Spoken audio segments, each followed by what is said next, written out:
बोलिए सदगुरुदेव भगवान की, बोलिए वृंदावन बिहारी लाल की श्रीमद् भागवत महापुराण की जय जय श्री राधे। इस भागवत सप्ताह ज्ञान यज्ञ के अनुष्ठान के पवित्र पावन दिवस की मोक्षदायिनी स्पतित पावनी कथा को हम सब हृदयंगम करें, मन को एकाग्र कर पुराण पुरुष का स्तवन। तत्पश्चात आज कथा का प्रारंभ होगा। कल हमने कथा का महत्व सुना, कथा कैसे कैसे लोग सुन सकते हैं और कथा किन किन लोगों के लिए लाभप्रद है। ये कथा तो मानव मात्र के कल्याण के लिए, मानव मात्र के कल्याण के लिए साधन है। श्रीमद् भागवत महापुराण की कथा शर्त है सुनना। पूरी कथा की पूरी बातें हमारे लिए ही नहीं है, इसलिए कथा को सुनने वाले हजारों लोग होते हैं। हजार तरह की बातें कथा के अनंतर आती हैं। एक सद्गृहस्थ के जीवन को कैसा, एक ब्रह्मचारी को कैसे रहना, एक साधु के लिए क्या साधन है, बहुत तरह की बातें। वो एक तरह की बातें नहीं, मेडिकल स्टोर में रखी हुई कोई भी दवा व्यर्थ तो नहीं है, पर वो एक व्यक्ति के लिए नहीं होती। किसी एक बीमार को सारा मेडिकल स्टोर की पूरी दवा खिला दोगे तो बचेगा कि मरेगा? ठीक है ना? तो पूरी दवा खिला दोगे तो मर जाएगा, और उसकी बीमारी के अनुसार खिलाओगे तो जीवन मिल जाएगा। ऐसा ही ये हमारा मन बीमार है, रुग्ण है। इस रोगी मन को क्या देना, ये हमारी बुद्धि निर्णय करेगी। हमको परमात्मा ने एक बुद्धि दी है जिसमें सत्य क्या है, असत क्या है, ऐसा सोचने का सामर्थ्य केवल ये गॉड गिफ्ट है, परमात्मा की तरफ से ये मनुष्य को गिफ्ट में मिला है। कुत्ता चाह के भी नहीं सोच सकता। गाय पूज्य है, 33 करोड़ देवी देवता रहते हैं, हम सब उसकी पूजा करते हैं, पर गाय सोच के भी गौ माता ये नहीं सोच सकती क्या सत्य है क्या असत्य है। हम सब इस जगत में हम ये सब सोच सकते हैं कि हमारे लिए जीवन में उपयोगी क्या है। यदि किसी जानवर की तरह हमें पैदा होके सृष्टि का विस्तार करके एक दिन संसार को छोड़ के जाना था, इतनी बड़ी महिमा इस मनुष्य की जो देवताओं को दुर्लभ है, देवनों को प्राप्त नहीं, ऐसी महिमा जो देवताओं को दुर्लभ है। जो देवता भी जब कभी सोचते हैं कि जब हमारे पुण्य क्षय हो, पुण्य खत्म हो, तब वो परमात्मा से प्रेयर करते हैं, प्रार्थना करते हैं कि जब हमारे पुण्य क्षय होंगे और हम जन्म को प्राप्त होंगे तब हमें मनुष्य की योनि में भेज देना। अर्थात हम देवताओं से तो आज भी श्रेष्ठ हैं। हमें लगता है देवता श्रेष्ठ हैं, पर आज भी जो दैवत्व तो हमारी तरफ देख रहा है, वो क्या देख रहा है कि जब हमारे पुण्य क्षय हो, हमें जन्मना पड़े तो मनुष्य बना देना। ये नहीं कहा कि हमें दोबारा से देवता बना देना, हमें मनुष्य बना देना, क्योंकि मनुष्य ही एक ऐसा साधन है जहाँ बैठकर सदा सदा के लिए इस जन्म और मृत्यु के बंधन से मुक्त हो सकते हैं। मुक्त होने का साधन है मनुष्य। और इतनी सुंदर गाड़ी प्राप्त करने के बाद, जिस गाड़ी में बैठ जाने के बाद सहज भवसागर पार हो सकता है, और उस गाड़ी में हमारी यात्रा भी जीवन की सुखद ना हो, इससे और बड़ी मूर्खता क्या हो सकती है। हमारी मूर्खता तो तभी सिद्ध हो गई ना, मनुष्य जीवन पाके भी हम रोज नए दुख को जन्म देते हैं। एक रोज नया दुख हमारे घर में डेरा डाले हुए है, हमें चैन से एक दिन भी नहीं रहने देता। इसलिए ये चैन से रहने की कला है भागवत। चैन से जिन्हें रहना है वो भागवत को 7 दिन तक सुने, जिन्हें चैन से रहना है। बाकी ये मत सोचो, भागवत के बहुत सारे प्रसंग हैं जो आपको आते हैं और हम उन 7 दिनों में नहीं बोल सकते। ये इसलिए क्योंकि आपको आते हैं, हमें लगता है कि ये जरूरी है। हमारी बुद्धि में लगने वाला जरूरी विषय क्या है, क्या हमें सुनना है, या किन विषयों को पढ़ने के बाद कभी कभी मेरे मन को शांति हुई है। ज्यादातर उन विषय उस सब्जेक्ट पर प्रकाश डालते हैं, पर कोई विषय रह गया तो कोई रट्टू तोता की तरह कि हमें को ये विषय नहीं है कि कथा। तो फिर यदि उस दृष्टि से देखेंगे तो ये तो बड़ी लंबा ग्रंथ है। ये 18,000 श्लोकों की संगीता को 7 दिन में, 7 दिन आप केवल श्लोक का पाठ करेंगे तो 7 दिन लग जाता है। 7 दिन तक लगातार इस श्लोक का पाठ करें, केवल इस श्लोक का, उसकी व्याख्या नहीं, उसके विषय का प्रतिपादन नहीं करना, केवल भागवत महापुराण के मूल पाठ भी करने वाला कोई अच्छा संस्कृत का जानकार हो तो 7 दिन में भागवत जी का पाठ मात्र कर सकता है। कथा कैसे हो? और मैंने कल बताया था कि कथा में अनेक ऐसे विषय आएंगे, कहीं पशु पक्षियों के आएंगे, कहीं गज और ग्राह का आएगा, और उन सब गज और ग्राह के अनंतर जो उनका आध्यात्मिक पक्ष होगा, जो मुक्ति का पक्ष है, वो किसी व्यक्ति पर नहीं है, ये व्यक्ति की कथा नहीं है। इसलिए वो सारी कथा हमारी है, हमारे लिए अकारण करुणा बलवाले ने कृपा करके भागवत के इस पवित्र ग्रंथ को हमारे लिए तैयार किया, और किसी का अधिकार नहीं है इस पर, केवल मनुष्य के अतिरिक्त किसी का भी इस पर अधिकार नहीं है, मनुष्य ही इसका अधिकारी है।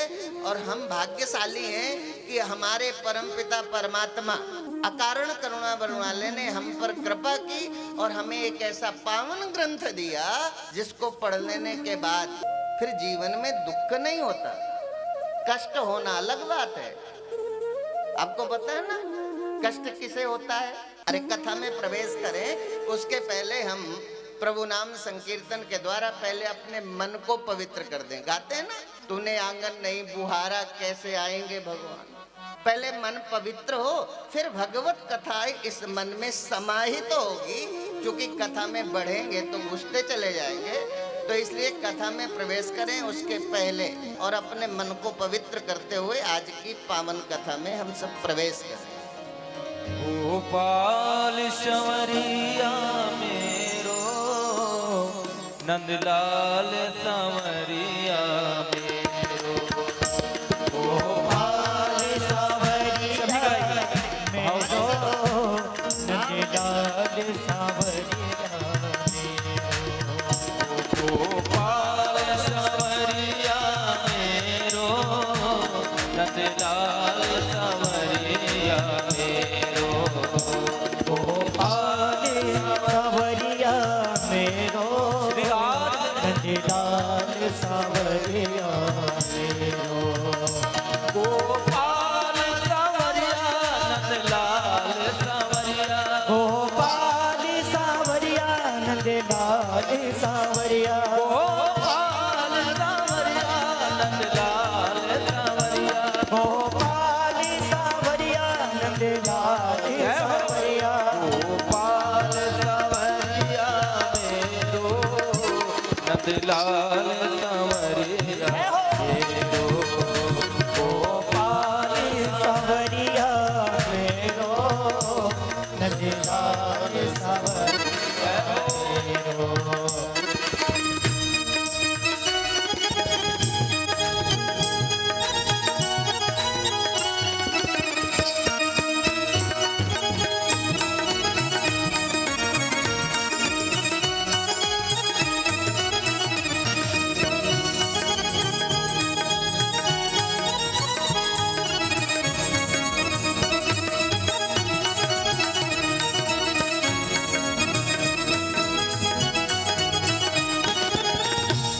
गोपाल संवरिया नंदलाल संवरिया, गोपाल संवरिया नंदलाल संवरिया, गोपाल संवरिया नंदलाल संवरिया, गोपाल संवरिया नंदलाल संवरिया, गोपाल संवरिया नंदलाल संवरिया, गोपाल संवरिया नंदलाल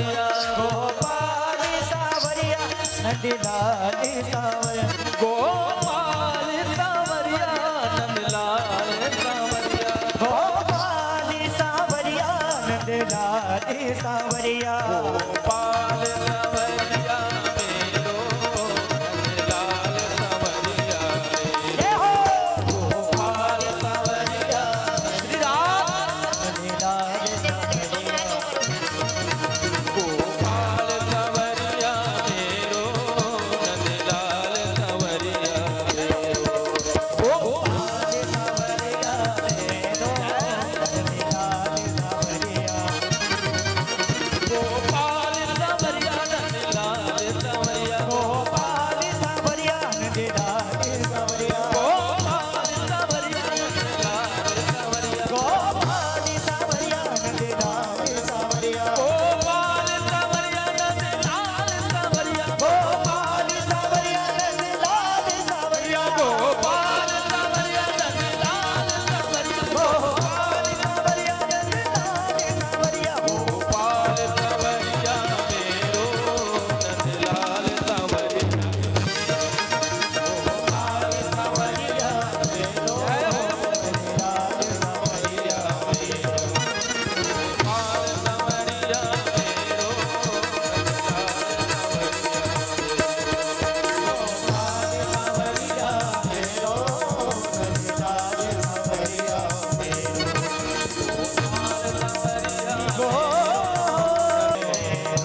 अर्थात हम आज जैसे किसी पतिव्रता स्त्री को अपने पति के साथ शुभ कर्म करने का लाभ है पुण्य के जगत में, ऐसे ही आज हम सब उस पतिव्रता स्त्री की तरह गुरुदेव के सानिध्य में बैठकर जो भागवत की कथा सुन रहे हैं, अद्भुत संगम।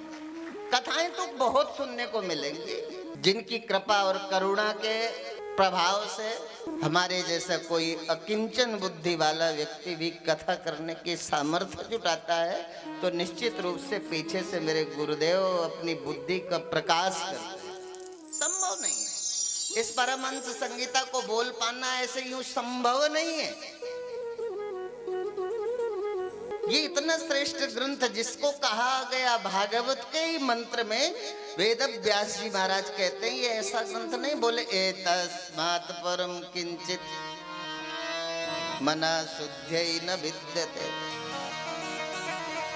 और ये मन की पवित्रता में सबसे श्रेष्ठ कथा है। यदि भागवत सुनने के बाद मन पवित्र नहीं हुआ तो फिर और किसी की कथा से मन पवित्र होगा भी नहीं। इसलिए ये कथा कोई व्यक्ति की नहीं है, कथा की ये किसी संप्रदाय की नहीं है। यदि आप देखो इस कथा के प्रभाव को देखो, कोई गरीब, कोई पिछड़ा, कोई वंचित अपने पुण्य कार्य से कहीं रह न जाए, इसलिए करुणा की वेद व्यास जी ने। और उन्होंने क्या कहा, भागवत का महात्मा क्या है, बोले श्लोकार्धम श्लोक पादम, आधा श्लोक, आधा का आधा श्लोक, वह नित्यम भागवतोद्भवम। शर्त क्या कहा, नित्य। ये नहीं कहते कि आप 2 घंटे भागवत का पाठ करो, एक श्लोक पढ़ो, एक श्लोक भी नहीं पढ़ सकते तो आधा पढ़ लो, आधा भी नहीं पढ़ सकते तो उसका एक चरण का पाठ कर लो, तो क्या होगा, बोले पढ़ते श्रृणयाद्यस्तु गो सहस्त्र फलम लभेत। सहस्त्र माने 1000, 1000 गौ माता दान करने वाले को जो पुण्य मिलता है, उसे भागवत के श्लोक के एक चरण का पाठ करने से भी मिल जाता है। इससे सस्ता सौदा, इससे सस्ता और पुण्य क्या होगा। ऐसी है भागवत की कथा, और उसको सुनने के लिए। और आज तो ये अवसर है कि हमारी ये अखंड परम धाम सेवा समिति की उदारता, इसको कहते हैं कैसे लोग एक किसी अच्छे काम को जीवन देने के लिए, एक माता उठी, उसने कहा मुझे कथा करानी है, कथा का एक निश्चित अमाउंट है और व्यवस्थाओं का भी एक अपना खर्च है, व्यवस्थाओं का अपना खर्च है। सामने वाले के हृदय में कोई अच्छी इच्छा का जागरण हुआ, इसलिए भागवत, भा माने भाव प्रकाशे चिदानंदे, जिस भागवत में भगवान सच्चिदानंद के स्वरूप का प्रकाश होता है, उसका भाग गतिर्यस्य अलौकिकी, गा माने जिसके समीपता से मनुष्य अलौकिक गति को प्राप्त होता है, जिसके श्रवण मात्र से मनुष्य जीवन में अलौकिक गति, गतिर्यस्य अलौकिक। और तीसरा अक्षर क्या है, वह, और वह वरिष्ठम सर्वशास्त्राणाम। और ये इसीलिए सर्वशास्त्रों में वरिष्ठ है, और तरणी भूति भवारण में जो ठीक से भागवत को सुन लेता है वो फिर भव सागर से पार हो जाता है। फिर उसे कहा बार बार पुनरपि जननम पुनरपि वरणम पुनरपि जननी जठरे शयनम, ये बार बार और जन्म मृत्यु की कथा का कोई। इसलिए इस भागवत को सुनाने वाले कौन है, और भागवत सुनना किसे चाहिए। भागवत उस हर व्यक्ति को सुनना है जो संसार चलाता है, जो संसार का संचालन कर रहा है, उस हर व्यक्ति को भागवत सुनना। और हर माता पिता को चाहिए कि अपनी संतान को भागवत सुनाए। भागवत का मतलब कोई पुराण से ही नहीं है। भागवत का मतलब कि सत्य से उसका परिचय कराना। जैसे माँ मदालसा रोज अपने बच्चे को गोद में लेती है, तब वो शब्द का अर्थ भी नहीं समझता, तब भी उसे कहती है शुद्धोसी बुद्धोसी निरंजनोसी, तू शुद्ध है, तू बुद्ध है, तू अजन्मा है, तू अव्यय है, तू अव्यक्त है, तेरी कभी मौत नहीं होती, तू मारा नहीं जा सकता, तू अमृत पुत्र है। हमने कभी अपनी संतान को बताया ही नहीं। पर धन्य है वो जिम्मेदार पिता इस जगत के, जिन्होंने सबसे पहले, जिसको आगे सुनेंगे, अहमेवा समेवाग्रे, जब संसार के पहले कोई नहीं था एक नारायण के सिवा। जब नारायण ने एक से बहुत होने की कामना की, जब उनकी नाभि कमल से इस सृष्टि के रचयिता ब्रह्मा जी का प्राकट्य हुआ, तब ब्रह्मा जी के जन्म के साथ। इसलिए भागवत को क्या है, बोले भागवत तो भगवान के नारायण के मुखश्री से निकली हुई है। आपको लगता है वेद व्यास जी ने लिखी है, वेद व्यास जी ने नहीं लिखी, ये तो भगवान के मुख से निकली। वो जिम्मेदार पिता थे, उन्हें लगता उन्होंने अपने पुत्र से सृष्टि करवानी थी, तो सृष्टि में बहुत तरह से मैं और मेरा खड़ा हो जाता है। इस मैं मेरे के बीच में कहीं ये मृत्यु को ना प्राप्त हो जाए, इसलिए पहले उसे ये अमर कथा सुना दी। ब्रह्मा जी को ज्ञान कराए ये संसार है, यहाँ स्थायी कुछ भी नहीं है। तुम भी जाओगे ना तो तुम्हें भी वहां स्थायी नहीं रहना। ये तो मेरे संकल्प से सृष्टि का विस्तार, एको हम बहुत श्याम।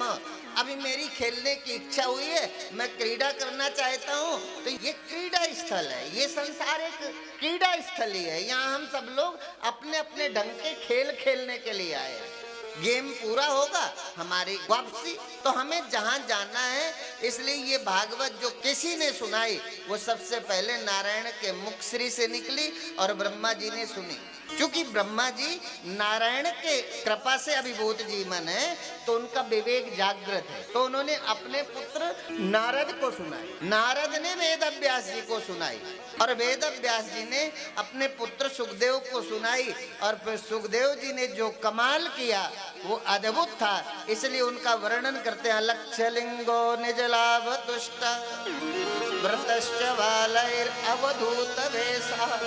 वो जो कमाल किया, उन्होंने मरते हुए परीक्षित को जीवन दे दिया। तब से यह भागवत मुक्तिदायिनी के रूप में हम मनुष्य के मानस में प्रतिष्ठित हुई। लगा कि ये मरते हुए आदमी को जीवन मिलता है। बोले कहाँ मिलता है? तो बोले सप्ताह के श्रवण में मिलता है। 7 दिन जो कथा सुनते हैं वो फिर कभी मरते नहीं है, पर सुनते हैं। नहीं तो 3 तरह के श्रोता हैं, सोता, श्रोता और सरोता। एक है जो सोते हैं, और प्राय जब हमारे पूर्व जन्म के पाप उदय होते हैं ना, तो कथा में आलस्य आता है। धीरे धीरे हम कथा में सोने लगते हैं। तुलसी पिछले पाप सो, हरि चर्चा न सो। नहीं सोते तो आपस में बातें करने लगते हैं, ठीक है ना। वो धन्य लोग हैं जो पूरे टाइम एकाग्र होके किसी दूसरे से नहीं, मतलब जितनी देर कथा के पंडाल पर बैठे हैं तो केवल कथा, नहीं तो हम अगल बगल बातों में लग जाते। और यह भागवत धीरे धीरे इतनी विराट हुई जब ये व्यास जी के हाथ में आई,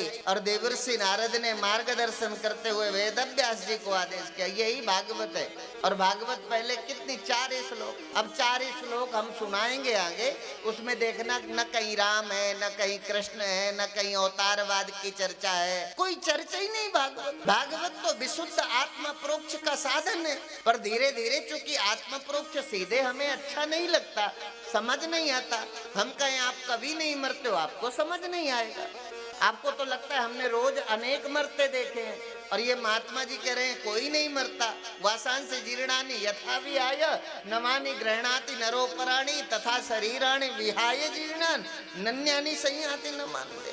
आप कहोगे ये तो रोज मरते हैं, और महात्मा कह रहे हैं गीता का सहारा लेके कि ये मरते नहीं है। ये आत्मा तो इस शरीर को वस्त्र बदलने जैसी क्रिया है। वस्त्र जैसे आप बदल देते हो, ऐसे आत्मा भी अपने वस्त्र बदलती रहती है। हम मरते वर्ते नहीं है, पर वो समझ ना आएगा। इसलिए एक मरने वाली कथा खड़ी, और मरने वाली कथा के साथ न मरने वाले सत्य का प्रतिपादन किया। अर्थात जो हमें समझ आता है, हमें समझ आता है ना कि हमारे कोई पत्नी है, हमें समझ आता है हमारा कोई पिता है, हमें समझ आता है हमारा कोई भाई है, हमारे अपने हैं, रिश्तेदार हैं, रिश्ते नातेदारों के साथ हमारा मन लगता है। इसलिए सारी चर्चा आचार्य कौन, कल गुरुदेव कह रहे थे ना, अच्छा गुरु। अच्छा गुरु कौन? जो सामने वाले की पात्रता को देखता। इसलिए तू व्यासो नारायण स्वयं, वही नारायण जिन्होंने ब्रह्मा को सुनाई, आज जगत के कल्याण के लिए करुणा करके व्यास रूप में प्रकट हुए, और फिर उन्होंने हमारे इच्छा के अनुसार एक कथा तैयार की। 4 श्लोक का ऐसा विस्तार किया जिसमें माँ भी है, जिसमें बहन है, जिसमें पिता है, जिसमें पुत्र है, जिसमें पुत्री है, एक दूसरे के प्रति कर्तव्य बोध है, कर्तव्य पारायणता का उपदेश दिया। यहाँ भागवत में यदि आप भागवत के मूल में जाएंगे तो न तो कोई पुत्र है न कोई पिता है, एक आत्मा के अतिरिक्त, एक परमात्मा के अतिरिक्त कुछ भी कथा में नहीं है, भागवत में। प्रयोजन है कि आप आत्मस्थ हो जाएं, पर आत्मस्थ होने के लिए पहले जो आपके समझ में है, पहले उस समझ को खड़ा किया। हम कहेंगे आपके पिता होता है, फिर कहेंगे पिता रहता नहीं है। पुत्र होते हैं पर आगे रहते नहीं है। धन भी होता है पर धन रहता नहीं है। शरीर भी आपको मिलेगा, आप शरीर हो पर शरीर रहेगा नहीं। यदि हम कहेंगे आप शरीर ही नहीं हो तो बुद्धि को समझ नहीं आएगा। इसलिए सीधे शास्त्र में नहीं कहा कि आप शरीर नहीं हो, आप शरीर हो पर शरीर रहेगा नहीं। एक है जो शरीर न रहने के बाद भी है, जो शरीर के पहले था, जो शरीर के बाद रहेगा, जो कार्य और कारण। एक है कार्य और एक है कारण। तुम कार्य हो पर बिना कारण के नहीं। कोई घड़ा बिना मिट्टी के नहीं हो सकता, कोई भी गहना बिना स्वर्ण के नहीं हो सकता, कोई भी औजार बिना लोहे के नहीं हो सकता। अर्थात बिना कारण के कार्य का कभी दर्शन ही नहीं हो सकता। इसलिए ये उदाहरण दिए जाते हैं वेदांत में कि आपको पहले मोटा मोटा जगत में समझ आए कि यदि बिना कारण के औजार कार्य नहीं है ना, बिना लोहे के कोई औजार हो, जो भी औजार होगा किसी न किसी कारण पर बना होगा। मिट्टी का औजार बना दो, किसी और धातु का बना दो, पर बिना कारण के, बिना मिट्टी के घड़ा का दर्शन करो, ये संभव नहीं है। तीनों काल में क्योंकि घड़ा है ही नहीं। त्रिकाल आबादित्वम सत्यत्वम, जिसका तीनों काल में बाध नहीं किया जाता। घड़ा के समय जिसको इनकार नहीं कर सकते, घड़ा के न रहने पर जो है, और जो घड़ा के पहले से था, घड़ा के समय है, घड़े के बाद रहेगा, वो सत्य है, वो कारण है, ये कार्य है। इसलिए कार्य के द्वारा कारण तक जाना है। क्योंकि हमें कार्य समझ आता है, यहाँ धीरे धीरे कार्य से चलेंगे और 7 दिन में हम कारण पर स्थापित हो जाएंगे। इसलिए कथा क्यों बनाई गई? कथा है जैसे कड़वी औषधि को खाने के लिए शहद रूप, वेद व्यास जी ने कृपा करके शहद रूप में थोड़ा सा मिठास डाल दी। मिठास क्यों? क्योंकि हमें मीठी दवा अच्छी लगी, कड़वी खाने का मन नहीं करता। हम कह दें आप रोज नीम सुबह 10 पत्तियां खाओ, फिर जल्दी से कोई बीमारी नहीं आएगी, तो आप बीमार लगेगा, बीमार हो जाएंगे। पर रोज ये कड़वी कड़वी नीम सुबह से कौन खाए? मीठा मीठा हलवा खाने की बात करो, मिठाई खाने की बात करो, है राजभोग दो, सुबह से नीम खा लो। कई लोग तो ज्यादा खाने के लिए रोको तो कहते हैं फिर इससे जीने से क्या मतलब, मर जाना ही अच्छा है। जब खाने ही नहीं कुछ तो क्या फायदा है जीने। इसलिए धीरे धीरे हम कारण से कार्य की ओर जाएंगे। ये एक दिन का विषय नहीं है। इसलिए ये निश्चित है कि हम भाग्यशाली हैं। भाग्योदयन बहुजन्म समर्जितेन सत्संगमं च लभते पुरुषो यदा वै। कितने लोग हैं इंदौर जिनको पता चल गया भागवत हो रही है, वो भी सब ना आए होंगे। बहुत लोग हैं जिनको पता होगा भागवत हो रही है, खंडवा रोड पता है, और यहाँ सुनने जो बैठे हैं उनमें भी देख लो कौन आए हैं, जो परिश्रम कर करके संसार में थक गए हैं और तब भी पुरुषार्थ से कोई स्थायी सुख नहीं मिला। पति से, पत्नी से, बच्चे से, पैसे से, मेहनत से कहीं कोई सुख नहीं मिला। एक अधूरापन सा, एक रीतापन सा, एक खालीपन जो हमारे जीवन में है, जिस सुख के लिए हम सब एक मत है, वो सुख आज भी हमारे पास अभी समझ नहीं आता। इसलिए जवानी में कथा अच्छी थोड़ी लगती है। जवानी में तो घूमना अच्छा लगता है, पब में जाना अच्छा लगता है, अपने दोस्तों के साथ। ये तो पता नहीं कैसा है, कई जन्मों का प्रारब्ध इन बच्चों का जागृत हुआ। जैसे मैंने इस प्रबुद्ध को देखा, प्रबुद्ध है, मैंने इसको देखा यहाँ सुबह से लेके शाम तक जब भी है, मतलब वो जो सेवा काल है, उस सेवा काल में चुपचाप दरी उठाना, कुर्सी उठाना, उनको ठीक से लाइन से स्थापित करना, और किसी पर कोई अपेक्षा नहीं कि कोई खड़ा हुआ व्यक्ति सेवा में मेरा सहयोगी बने। ऐसी कोई सेवा जो दूसरे को नहीं देखता, अपनी सामर्थ्य के। यदि कोई ऐसी उम्र में भी सेवा की कल्पना कर सकता है तो निश्चित रूप से ये वो व्यक्ति है जिस पर भगवान की सबसे अधिक कृपा है।